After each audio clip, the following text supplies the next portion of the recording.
Hey everybody, it's Nathaniel Avila reporting from Greater Orlando, and I'm here with Timbrel Hildebrand from Crowley, Texas. And today we are talking about the Pirates of the Caribbean Dead Man's Chest, right? That is correct. All right, so there is a massive thunderstorm going on, so there might be might be able to hear it. So I apologize for that in advance. So a background for this film. So following the success of Pirates of the Caribbean, The Curse of the Black Pearl in 2003, the cast and crew signed up for two more sequels to be shot back to back, a practical decision on Disney's part to allow more time with the cast and the crew. Writer Ted Elliott and Terry Rossio decided not to make the sequels new adventures featuring the same characters as with Indiana Jones and James Bond series, but to retroactively turn The Curse of the Black Pearl into the first of a trilogy. They wanted to explore the reality of what would happen after Will Turner and Elizabeth Swann's embrace at the end of the first film, and initially considered the Fountain of Youth as the plot device, which we'll later see in the one after, like in the fourth film. They settled on introducing Davy Jones, the Flying Dutchman, and the Kraken. They also introduced the historical East India Trading Company, who for them represented a counterpoint to the themes of personal freedom represented by pirates. So, planning began in June of 2004. The production was much larger than The Curse of the Black Pearl, and it was only shot on location in St. Vincent. This time, the sequels would require fully working ships with a working Black Pearl built over the body of an oil tanker in the bayou. And Bayou La Beater, I don't know how to pronounce this, in Alabama. So by November, the script was still unfinished, as the writers did not want director Gore Verbinski and producer Jerry Bruckheimer to compromise what they had written. So Verbinski worked with James Burkett, a to storyboard major sequences without the need of a script. While Elliott and Rossio wrote a preparatory script for the crew to use before they finished the script that they were happy with. By January 2005, with rising costs and no script, Disney threatened to cancel the film, but then changed their minds. The writers would accompany the crew on location, feeling that the lateness of the rewrites would improve the sobriety of the cast performances. And that's pretty much the background of Pirates of the Caribbean, The Dead Man's Chest. So, what do we think about this film? I think this is a great example of a good, solid sequel. I know it goes a little far to say this, but I'd say it probably, it touches on all the right points, such as sequel legends, such as Empire Strikes Back in the Star Wars trilogy, or even The Godfather Part Two. You know, those are kind of the sequels that are kind of revered as some of the best sequels ever made. And I think that Dead Man's Chest is a very good sequel, and it's just a very good movie. It brings something new to the table while still progressing the story. And yeah, I mean, it's fantastic. I love this movie. Mm-hmm. What did you think about the when they revealed that Barbosa was back at the end of the film? Oh, I love that. Well, for one, I love Barbosa. If Uh, you listen to the previous podcast we did over the first Pirates of the Caribbean installment, you'll hear me gush all about how he's such an amazing character, and he is. So I thought it was a real cool twist at the end because it kept everyone invested, uh, um, near the end of the movie for whatever was coming next. yeah, like this was the first ever film that I watched that was a cliffhanger. So at this point, Really? yeah, at this point of the that my entire film viewing experience was that all the films had to have a conclusive ending. So when this film ended, I was like, "What? Where's the rest of the film?" And I was like, "Whoa!" And then I was like waiting anxiously for the third film to come out because I was like, "Whoa!" Especially when Barbosa came out, I was like, "Whoa, that was the villain from the first movie. That's insane." So, like, Yeah. what did you think about Johnny Depp's character in as Jack Sparrow in this film? I think it was really well done. I've always held to the fact I love the Pirates of the Caribbean movies, with the exception of the fourth one. But if we're just focusing on the first three, I think they're a very solid trilogy. I didn't watch these movies till like long after they had come out. I want to say like probably uh, 2013, 14. I'd never seen, like, I watched them a good 10 years after they came out or so. Mm-hmm. And it's just the thing about the trilogy is I think it's a very concise story and it builds on each character in a good way. I will say that when it comes to Jack, his character does sometimes edge on the verge of being a little bit too much, like I guess a little over the top. But again, that works for what they're going for. So I think it's interesting in this movie in particular because we get to see a little bit more into Jack. We kind of see, I guess, in the most obvious sense, we see his shortcomings in that he's not a very good friend. He's not very loyal.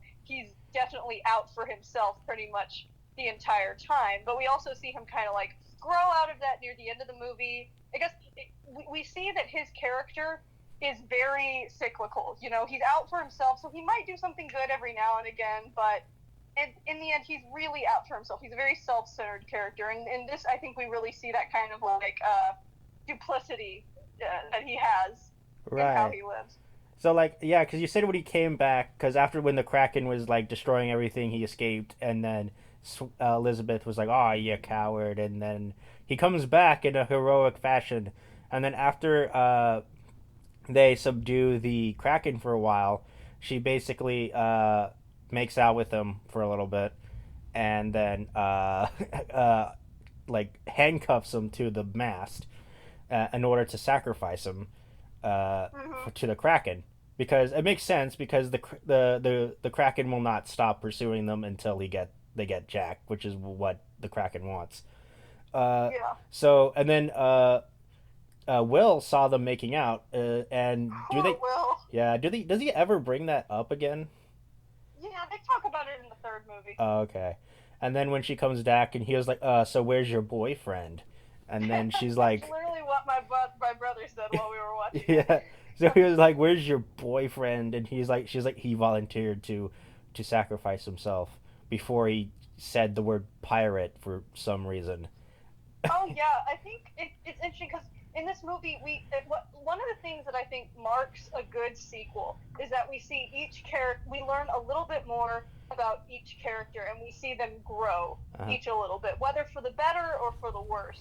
And with Elizabeth in particular, I think it's interesting because I think she was already a very well-rounded character. I was talking to my brother who was watching with me, and I think, and I probably mentioned this first podcast we did about the first movie, is that Elizabeth is an excellent example of a strong female lead. Mm-hmm. And I absolutely love the way her character just grows and grows and gets stronger and stronger, while also having her shortcomings exposed as well through the context of the story. And I think we especially see that in this movie because we see this sort of conflict in her. Not necessarily that she's in love with Jack. That I don't think that's what is trying to be conveyed here. I think the whole point is, and we have the whole dialogue at one point talking about being curious about things. And I think in this case, Elizabeth is curious because she has Will. Will is the ultimate like good in these. He's always. I mentioned this in the first podcast. He's always out for someone else. He's never out for himself. So Elizabeth is curious about. I guess it might be cliche, but sort of the bad boy, I suppose. So she's less attracted to Jack as she's attracted to this idea of being free, quote unquote, or being able to kind of like just act on selfish ambition, do what she wants, and that is what kind of shapes her. And in the end, that's what she's thinking about. That's what Jack prompts her to think about. And in the end, she's acting out of selfish ambition by leaving Jack to die so the rest of them can escape. Mm-hmm. So we sort of see that Elizabeth has her own shortcomings and her own selfishness and whatnot. Because if you really look at it, when they're having that conversation in the middle of the film, her and Jack are talking about, she's telling him, you're going to have a chance to do the right thing because you want to, reap the rewards. And he's telling her, you're going to want to come over to my side and do things that are a little bit more morally ambiguous because you want to go after what you want and see what that feels like. And so in the end, Jack ended up doing the right thing and coming back and helping the crew, and Elizabeth ended up acting on her selfish ambition and leaving him there to die so that they could escape. So in that way, it was kind of a, I guess, a self. It was a they fulfilled that sort of prophecy. It was a self-fulfilling prophecy where we see that Elizabeth might not be as good as she had kind of propped herself up to be. Yeah, like also, what about like one scene where uh, Jack and Elizabeth were in the deck, and he was like, "Oh, I could perform a marriage here." That was an exact quote. He actually said marriage, I and know. and he and then Elizabeth was like, "Oh no, thank you," like OMG, and and then all of a sudden she was like become and then all of a sudden like the minute after that she starts getting really flirty with him, Hmm. and I'm like, why are you getting all flirty with him after you just expressed that you're not interested? Hmm. What do you think the deal with that it was? Well, again, I think it's that idea of she's attracted to the to what Jack sort of represents, this freedom, this following your own, I guess, your own rules instead of everybody else's. I think that's what she's attracted to, and maybe she's attracted to Jack a little bit. Mm-hmm. Um, I will say, some people have pointed out that this is kind of a weird plot point that they put in with this kind of odd romantic tension between her and Jack, but personally, me, I think you can still see it where it works in the film as she's attracted more to the idea of Jack than Jack himself, Yeah, and I'm and sure that's like what yeah, kind of skews her judgment. uh-huh, and I'm sure like everybody's also thinking like, what if Jack went on an adventure with their son? Huh? That would be a great that would be a great movie. Would you agree? I would argue it was a great movie. Yeah. Okay. So, like, okay, so what did you think about like the relationship between Will and his dad, Bootstrap Bill? Yes, I again, this movie hits on all cylinders as a sequel. It's building upon what we already have, and what I thought was really interesting because the cool thing was when I first started watching these movies, I knew zippity zap about them. I knew nothing about the plot. I knew there was a guy named Jack Sparrow in it. That's pretty much the only thing I knew, and I started watching them because I knew the guy who played Legolas was in there at some point, and Okay. that's who Will is. And so when I went into this, I had no idea where the second movie was going. So it was like a huge, like all these movies were a huge ride for me. So the second movie, I thought it was really cool that they brought in the character of Bootstrap because I did not see it coming. In the first movie, he's he's more of a plot point than a character, Mm-hmm. and I think it's really cool that they bring him in and they have Will interact with him and sort of both of them build upon each other. I guess more Bootstrap becomes a better person because he meets Will, Mm-hmm. because Will gives him something to fight for, which he hasn't had since he like gave himself over to Davy Jones's service, and you kind of get to see that sort of hurt in Will. And I think one of their best interactions is probably they have so many good interactions. It's really heartbreaking when Davy Jones has Bill whip Will instead of the other dude in order to kind of punish them both for dropping the cannon or whatever. Mm-hmm. And but probably one of their most touching interactions are when he's helping Will escape off the ship and basically just tells Will to his face, "Yeah, I kind of left you just because I wanted to leave you." Oh, And snap. and so he's telling him, "Well, you don't owe me anything, that sort of thing. I'm trying to kind of make up for what I'm doing." And still Will, ever being Will, he's saying, "Oh no, I'm gonna come back and I'm gonna save you. I'm not gonna abandon you." So it's really neat because Bootstrap hasn't had anyone really show kindness to him, and Will is showing mercy on him even though he left him behind. So it's interesting to see them kind of like they're both looking for reconciliation in some sense, and we see them build upon that in each other. Right. Like, so if you were hypothetically, if you were part of the Davy Jones crew, what sea creature would you be like a hybrid of? Oh, gross. Yeah, those effects. I can't even begin to talk about those effects. They're just amazing. It's amazing how well they've aged. This Yeah. movie came out 14 years ago, and these effects look as good as if this movie came out last year. Mm-hmm. Yeah. Let's see, Like sea creature. I guess I'd be kind of like Bootstrap Bill. I'd go with part starfish or something part like that. starfish. I would be an octopus. but like Okay, cool, cool. Yeah. one of those octopuses that like changes color and stuff. Oh, that could be fun. Yeah, and I would be like super epic. Speaking of which, the Kraken character or like the creature, you know that those actually were proven to actually exist in real life. Really, they were like gigantic octopi or something. Yeah, well they're squids, but they're like Oh, huge. interesting. So like they're insanely huge, but they are very rare. So, but they are acknowledged by science as like a real thing, and like sailors and stuff definitely like what is it, like exaggerated it a bit, but Well, yeah, I would assume. they definitely do exist. So, like, what did you think about like that particular, uh, particular creature's role in the film? Oh, it was cool. It really they really played on the whole you couldn't see it, and that made it extra scary because it was always underneath the water and stuff. So I Mm-hmm. think they played that up in a real effective way that made it really scary because we didn't know where it was coming. The tentacles would just come out of nowhere, and then boom, you're dead. And yeah, I liked the Kraken. I thought it was cool. Yeah. Okay. So it looks like the actual size of it in real life, it is 59 feet long. Wow, that's Yep. pretty big. Yeah. And that's pretty much it. But that's it. And so, like, what did you think about Davy Jones as a villain?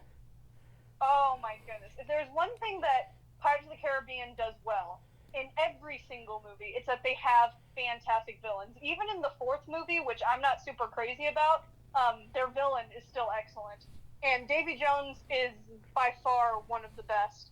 And I mean, that's probably because he's played by a phenomenal actor, Bill Nighy. And Mm-hmm. it's just he's creepy, he's scary, but also he's kind of sympathetic, which you learn later, you know. And Right. he's just scary, I guess, because he kind of has this sense, I guess he has this skewed sense of justice, Uh, throughout the film, and how cruel he is to the people who fall under his wrath. So that makes him a very cool villain that you just can't get enough of. Plus, he looks super cool. yeah. You like the squid beards, the Yeah, tentacle that beard. actually, I think that's thing is, Dead Man's Chest actually won Best Special Effects at the Oscars that year. Right. I did see Yeah. that. Do you think that was well deserved? Oh yeah, well deserved. I mean, I don't know what else was up for it, but just looking at this alone, I can say yeah, Yeah. definitely well deserved.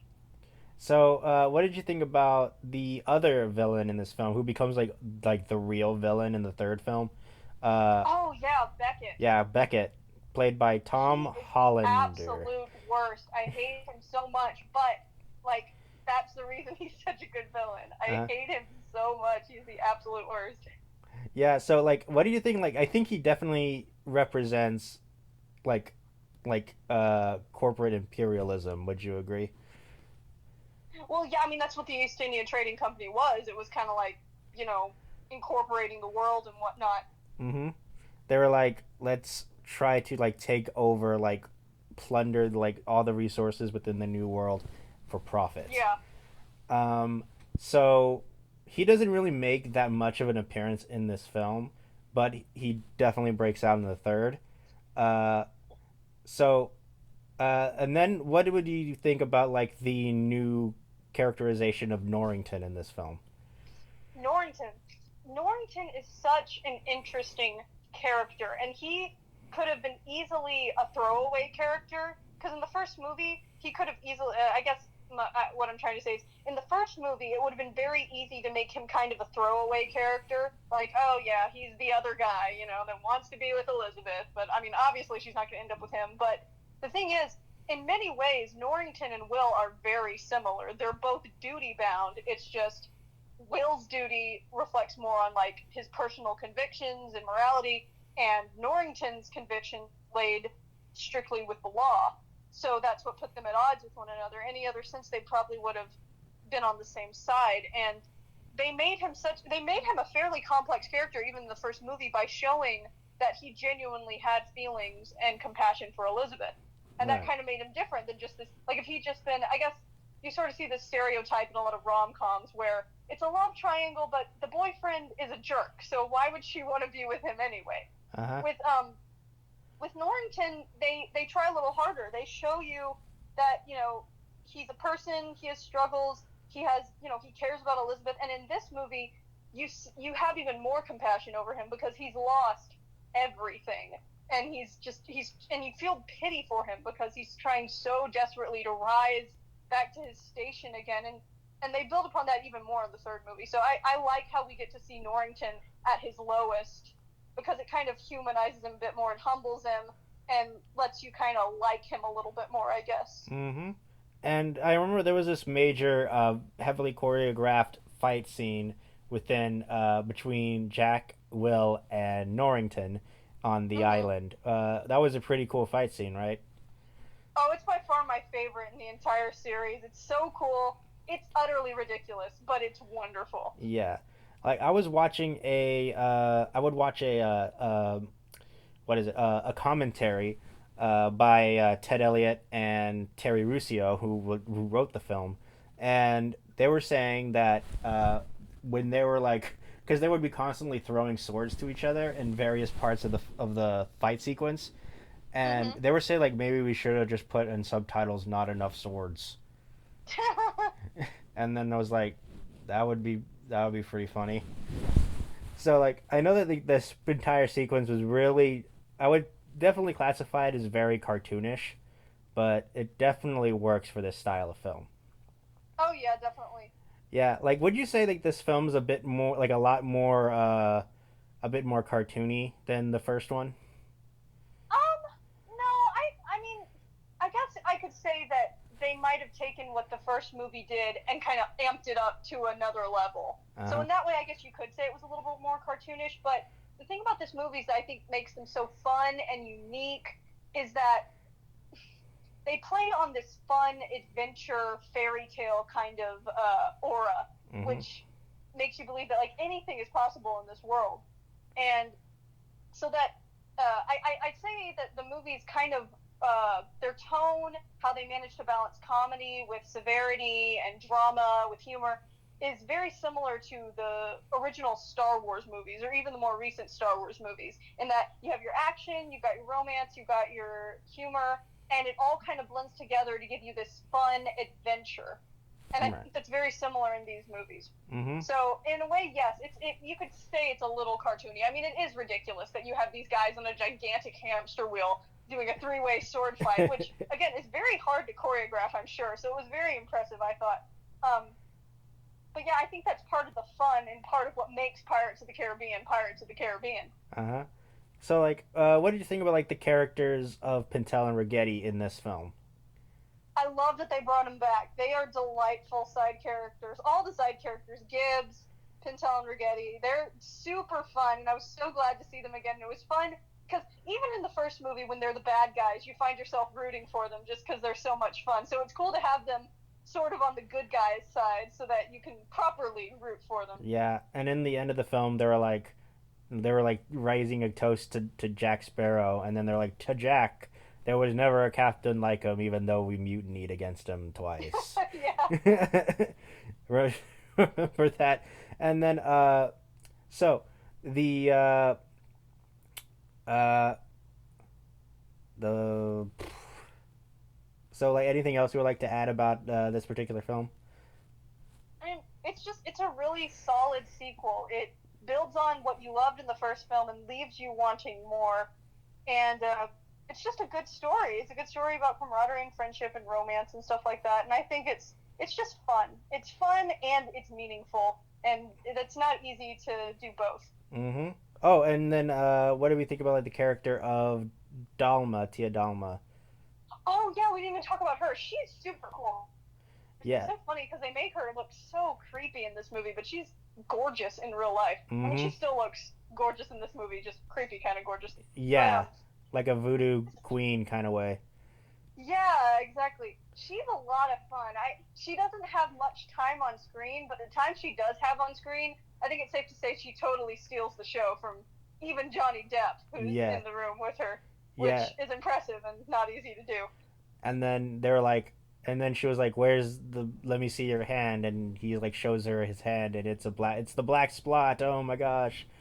And then he's Oh like, yeah, I did think that was funny. All of the sides, their interactions are very funny. I enjoy that thoroughly. "Yeah, Again, like they do a great job of balancing humor and drama, and the writing here is really really good. I was commenting to my brother while we were watching it. I think they give some of the best lines to the side characters because a lot of them are ridiculously wordy, but they're so much fun to listen to. It's great writing, and I absolutely adore that. yeah." So what's your favorite line from the film?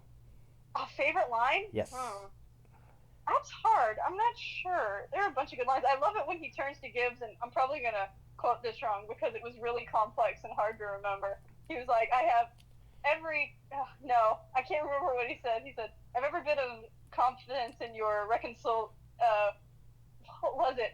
I can't even say it, but it was like it was a lot. It was a really long little tirade that he just spewed out, and that's a lot of fun. They give Jack a lot of good lines. I also enjoyed the dialogue between Pintel and Rigetti when they're basically doing some commentary on the three-way sword fight from afar. I thought that Uh-huh. was fun. Oh yeah, when they were expressing what the motives of each character was. Yeah, that was Yeah. fun.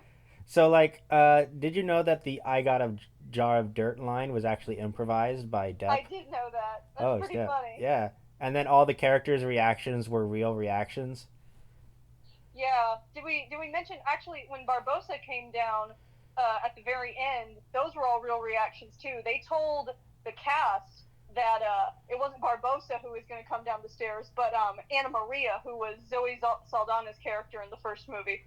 Oh, okay. Uh, So it's pretty funny to watch that part because you can tell all the actors, particularly Orlando Bloom, are like readying themselves to give their acting reactions, and then suddenly you can tell that like they're really confused. They're like, wait, what?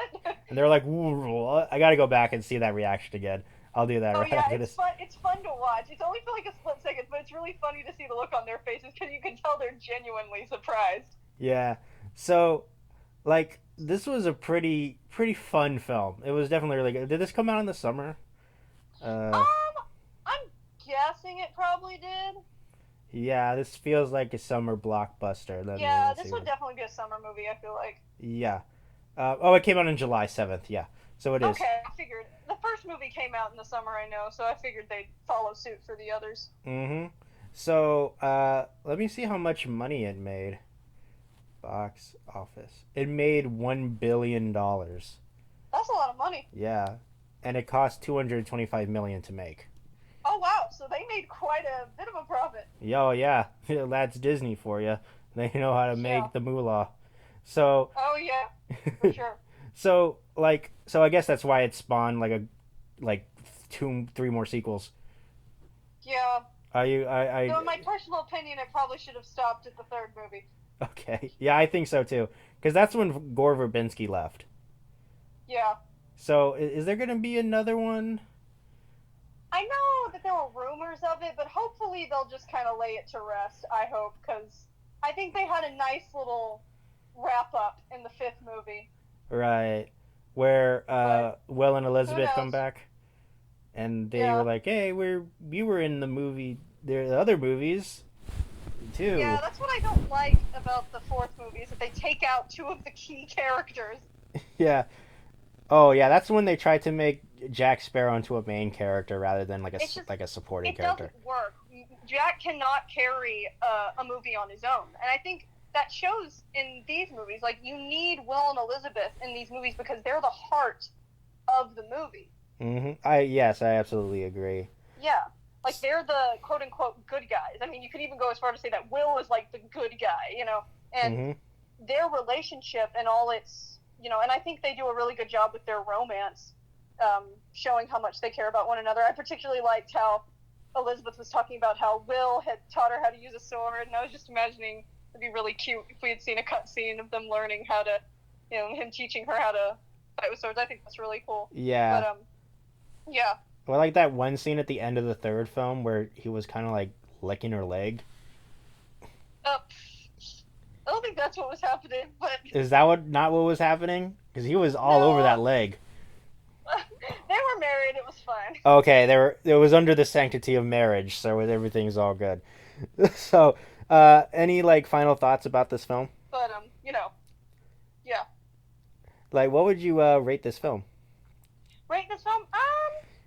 I'd probably give it a 9 out of 10 A 9 out of stars. 10. Wow, Yeah, that's a pretty good I score. think it's a pretty good movie. Yeah. Okay, I will match your 9 out of 10, and Cool. I can't wait for the third one to come out. I hope it's soon. Oh, the third one's great. Okay, all right, that's it. We'll talk to you later. Bye. Bye.